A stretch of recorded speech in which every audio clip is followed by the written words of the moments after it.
hope that you guys have been having a good weekend and that you are awake and refreshed on this Sunday morning and that you're here watching this video wherever you are and you're ready to learn about God. So hopefully you all know by now that we are right in the middle of our Heroes of the Bible series. So we're learning all about men and women in the Bible that were awesome heroes thanks to God. Now, can you guys remember the people we've talked about so far? We first talked about Noah. Do you remember who we talked about next? Abraham. Next, we talked about Joseph. Then our next hero was Moses. And the hero we discussed last Sunday with Miss Kendra was Joshua. So far we've all discussed men who were heroes in the Bible, and this morning we get to learn about our first woman who was a hero in the Bible. And of course there's been many other men and women in the Bible that have really cool stories or God did something really powerful to them, but we just haven't talked about them. So I would encourage you, if you're interested in that, go look in your Bible, read between the different parts of the Bible we've been looking at and see if you can find some other heroes. Now, before we get started with the story of our woman today, I think we should probably go check in on our friends Gladys and Mr. Jones at Big Hero Employment Agency, see what they've been up to this week. Let's go check it out.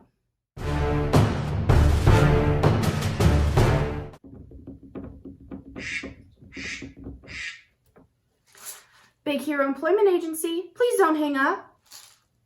Hello, are you still there? You are? Well then, how can I help you? No, I would not be interested in buying a magazine subscription. Thank you. Gladys, do we have any clients today? Yes, Mary is here to see you. Good afternoon, Mary. How can Big Hero Employment Agency be of help to you this afternoon? Housekeeper. Wait, you are a housekeeper or you're looking for a housekeeper? Yes. Yes? To which one? Both. So you are a housekeeper? Yes. And you're looking for a housekeeper? Yes. I'm confused. I'm the head housekeeper at the Hotel Marzipan. I oversee the 22 housekeepers who work at the hotel.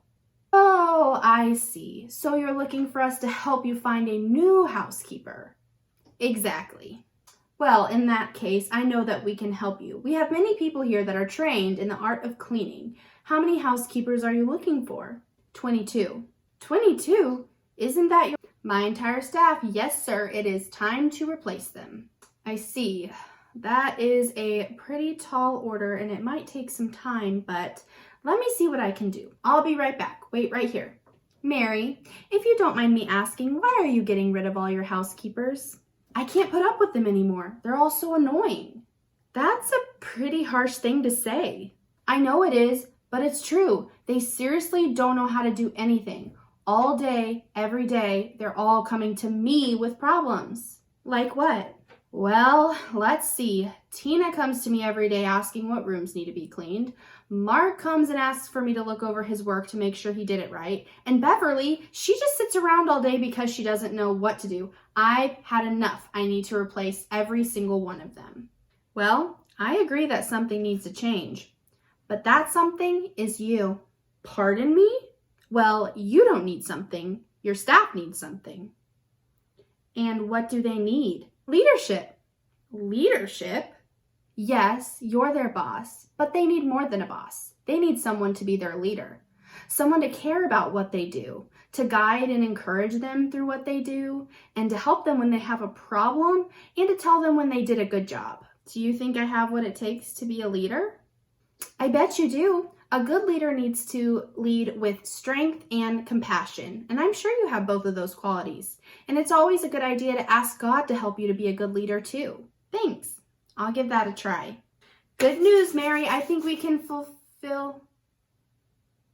Where did Mary go? I think she had some housekeeping to do. Gladys, what are you doing to me in my business? Mr. Jones, has anyone ever told you that you're a natural-born leader? Why, no, they haven't. Yeah, I'm not surprised. All right, I hope you guys enjoyed watching what Mr. Jones and Gladys were up to this week. They are just so interesting, aren't they? But we're going to go ahead and jump in. Like I promised, we're talking about our first woman hero in the Bible, at least in this series. And the reason we're talking about all these heroes in the Bible is so that we can learn how to be heroes for God in our own lives. Now, I just wanted to check in. Has anyone learned how to fly yet? Okay, me neither, but they have some awesome traits or things we've called before virtues, good characteristics about them that we can do in our lives to be awesome heroes in today's world. So we've talked about faithfulness, forgiveness, obedience, commitment, all those great things, and the woman we're going to be talking about today is no different. So the woman in the Bible that we're going to be talking about this morning is named Deborah. And Deborah was a prophetess. So you've probably heard us talk about prophets before, right? We talked about Elijah recently on a Wednesday. And if you remember, a prophet is somebody that would talk to God for the people, for God's people, the Israelites, and tell them the messages from God. Because back in that time, people couldn't go and talk to God through prayer by themselves like we can today. So Deborah was a prophetess because she was a prophet and she was a woman. Now, this was really rare back in those times. In today's times, we have people in leadership, principals, people that work in our government, teachers at church, all sorts of different kinds of leadership that are filled by both men and women. But back in these times, when Deborah was alive, it was very, very uncommon for women to be in leadership. So her story is pretty amazing. For a woman like Deborah to rise up and to be such a well-respected leader was pretty extraordinary during that time. And you'll see that she definitely stepped up to the plate. She was a pretty extraordinary leader who loved God. So we're going to go ahead and read her story. I'm not going to be reading directly from the Bible today just because it's a little confusing with a lot of different names and names of towns. So we're going to be reading a different version. But if you want to go read this story directly from the Bible, Deborah's story, at least the part that we're going to be talking about today, is in Judges 4. I'm going to put what I'm going to be reading on the screen so you guys can follow along. The people of God had a land of their very own. It was called the land of Canaan. God's people were called Israelites. Sometimes enemies would try to hurt God's people, but God promised to take care of them. The Lord promised to take care of his people as long as they obeyed him. If they did not obey him, then the Lord would allow Israel's enemies to hurt them and win their land. Sometimes it seemed like the Israelites never learned a lesson. The same thing happened again and again. First, the Israelites would begin to leave God and disobey him. Then the Lord would let enemies win battles against them and treat them badly. When the people were suffering, they were sorry they had disobeyed God. They would pray to God to help them.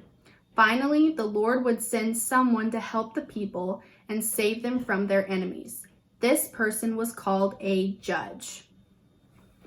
Okay, so I know we briefly discussed this kind of cycle of the people of God in church before, but that paragraph laid it out really nicely. So God's people, the Israelites would love God, then they would turn their backs on him and start to act like the people around them that didn't love God, and then God would stop allowing them to be protected from their enemies. They would realize they were sorry for what they did and they would turn back to God. And they would do this over and over and over. They never learned their lesson, right?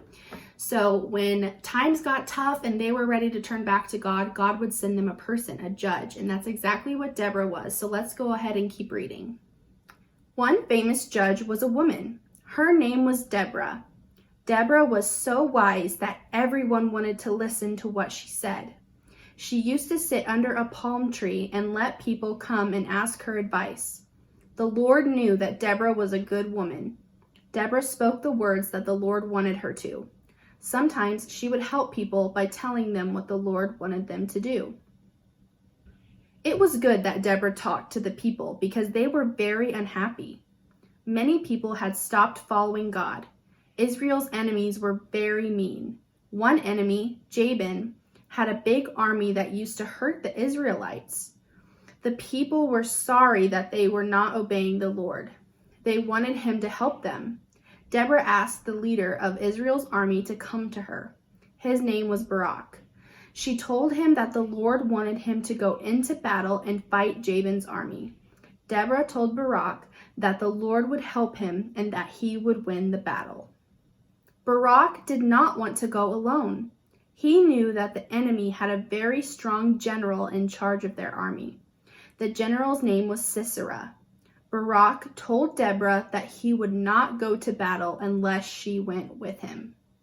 Usually, women did not go to battle, but Deborah said she would help Barak.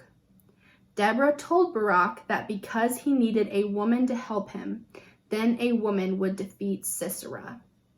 Barak gathered an army of 10,000 men. Sisera had a huge army and 900 iron chariots. When Deborah told Barak to begin the fight, the army rushed down into a valley to fight against Sisera's army and all of the strong chariots. Then an amazing thing happened. Clouds gathered and rain started to fall. So much rain fell that the valley flooded. All of the iron chariots got stuck in the mud. Sisera's army began to run away. Sisera started running too. He ran and ran until he came to the tent of a woman named Jael. Jael invited the general of the army into her tent. Jael was tricking Sisera. When morning came, Barak came searching for Sisera so that he could capture him. Sisera was dead. It was just like Deborah had said, a woman defeated Sisera. Wow, that's a pretty cool story, isn't it? During those times, it was very uncommon for a woman to go into battle and to defeat an army, but Deborah did it. She was a natural-born leader. Even before this battle, the story tells us that people trusted her. She would sit under her palm tree, and they would come to her for advice and to help settle disputes or arguments between the people. And it was also very obvious that people trusted Deborah, not only to settle their arguments, but because she was so wise. Even in this story, Barak said he didn't want to go into battle without Deborah. To me, that means he was trusting her with his life. That's a pretty big thing to trust somebody with. I don't know very many people that I trust taking care of my life besides God and my family. I'm sure you guys feel the same way. Now, what really makes Deborah a good leader is her compassion. And I'm sure you guys have heard that word before, but in case you don't clearly understand what it means, compassion means that you love and care for other people deeply, just like Jesus did for us, right? And we're supposed to follow his example, so we should be compassionate, have compassion for others. Now, Deborah made this obvious when Barak was wanting her to go into battle with him. She could have easily said, no, I'm too scared, or no, you can just do this on your own. But Deborah had compassion. She was a strong leader. She was wise, but she also had compassion. And so she did this for Barak, and look how it turned out. And actually, if you keep reading, the next chapter in the Bible states how the Israelites had 40 years of peace after this event. That's a pretty big accomplishment, and it's not something that could be done by everybody, right? So if you think about how this story relates to your life today, think of all the times in your life that you're asked to be a follower instead of a leader. Probably at school, your teacher's the leader, right? All of you, your fellow students and yourself are followers. You should listen to what they say and what they ask you to do. We're asked to be followers of Christ, right? That's the biggest thing we're asked to do. We're asked to follow what Jesus did and what he says in his word. But just as often as we're called to be followers, there are times in our life where we're called to be a leader.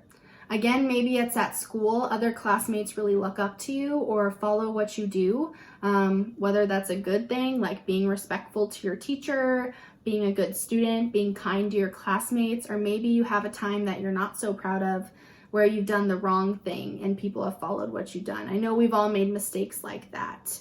Or maybe you have little siblings that look up to you and like to copy what you do.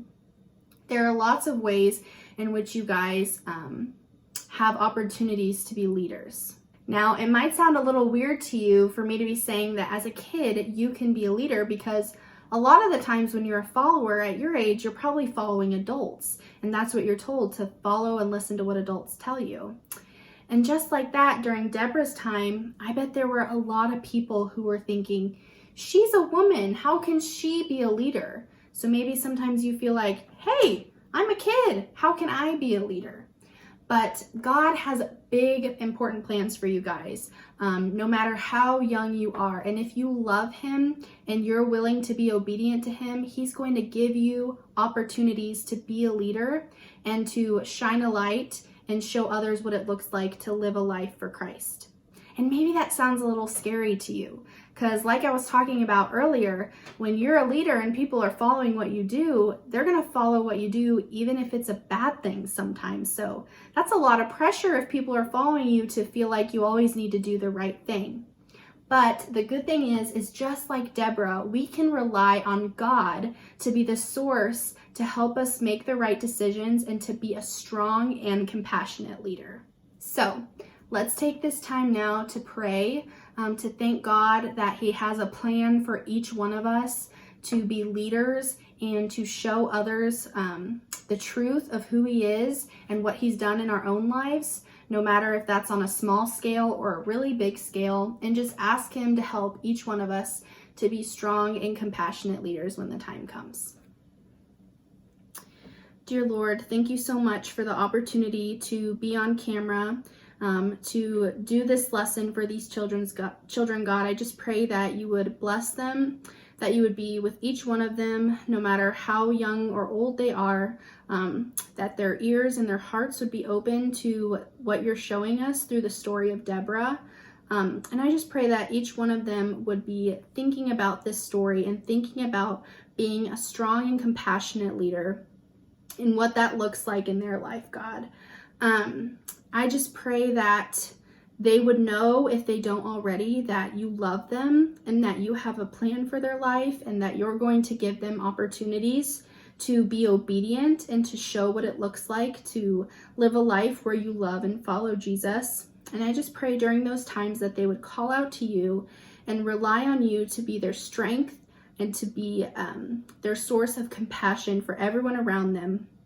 And that would give them the opportunity to tell others that the reason they're able to be such awesome leaders is because they love God and they're obedient to him. We love you so much. I'm thankful for all the children watching this video. I just pray that you would bless them and their families this week. Amen. Okay, guys, for your game, it's pretty simple again. What you're going to do is you're going to need to put an object on the floor somewhere to be your target. And then you're going to take other things, maybe a beanbag would be ideal if you have them, or just like a ball or anything you can throw to try to land as close to the target. You guys can compete with your family members. And what this is going to remind you is to keep your eye on the target. So Deborah had to keep her eye on God to be a strong and compassionate leader. That was the only way she was able to be such an awesome leader, an awesome hero of the Bible. So just like this game where you have to keep your eye or your whatever you're throwing on the target, we got to keep our eye on the target, which is God. All right, guys, I know you can't see my face right now, but it's hard for me to get it in there with this camera angle. Also hard for me to stand up this palm tree with the camera angle, but just bear with me. This is going to be the craft we're making today, so when you do stand it up, it looks like a palm tree with Deborah sitting underneath. You can add her, tape her, or glue her onto your palm tree, but that's what we're going to be making today, so stay tuned to see how you put this all together. All right, kiddos, so let's go over everything you're going to need for this craft. So ideally, you would have green paper, but I don't have construction paper at my house, and I don't have a green marker. So I'm just going to use white paper, and we can pretend it's green. If you have white paper at home, you can color it with green if you have it. But you're just going to cut out some palm leaves for your palm tree. Now you can probably tell I freehanded these because they are very interesting. So don't worry about it being perfect, just do your best or have an adult help you. And on one of the palm branches, probably the biggest one, so I'll do this one, we're gonna write a verse from the Bible story, which is Judges 4:5. This is the International Children's Bible Version. Okay, so there is the verse you're gonna write. You can see I messed up there a little bit at the end, but that's okay. And if you guys can't see it really well right here, I'll make sure I put it up on the screen. But this is the verse you're gonna write on one of your palm trees.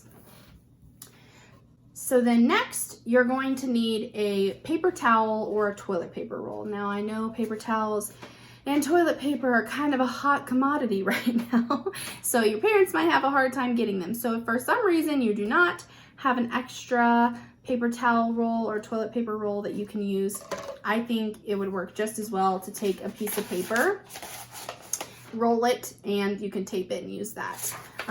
But whatever rolled paper you have, you're gonna go to the top, and with scissors, make sure you have an adult to help you if you need it. You're gonna cut 4 little slits. These are gonna be where the palm branches go at the top.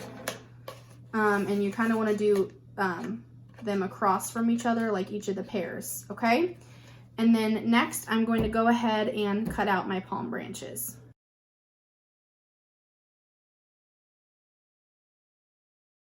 Okay, and you can't tell because I sped up the video, but that took me a while, so just be patient while you do that. And I should have mentioned, make sure to leave some room on the back end, because now what we're gonna do is you're gonna cut another little slit or cut in the palm branch, and you're gonna slide that onto your rolled piece of paper, just like that. So then it'll stand like a palm tree, and I'm gonna go ahead and do that with each of my leaves. Okay, and as you can see, here is my finished product. You probably saw me having a little trouble with the leaves. I think this is definitely ideal for construction paper, but I made it work so you guys can. So the last thing we're gonna add to our palm tree of Deborah is Deborah herself. So if you are an artist, go ahead and draw her. I went ahead and printed out a little picture of her on the internet, and again, I don't have a lot of colors, so I'm not going to color her, but I'm just going to cut her out, and then you can tape or glue her onto the bottom of your tree. All right, guys, and that is your finished product. I hope you enjoy making this at home. All right, everybody, that is it for this Sunday morning. I hope that you had fun. I hope that you enjoyed this lesson. To be honest, this is a story I hadn't learned about or read in a long time, so it was really cool for me to get to refresh my memory on it. So I hope you guys feel that way too if you've already heard the story, or if it was new to you, I hope that you really enjoyed it. I hope you have fun playing the game and doing the craft. I just hope you guys have an awesome day hanging out with your family and spending some time with the Lord. We love you guys so much. We can't wait to see you soon, and we'll be back again on Wednesday with another lesson about the close encounters of the heavenly kind with Miss Kendra, so make sure you tune in. We love you guys so much. Have an awesome week. Bye.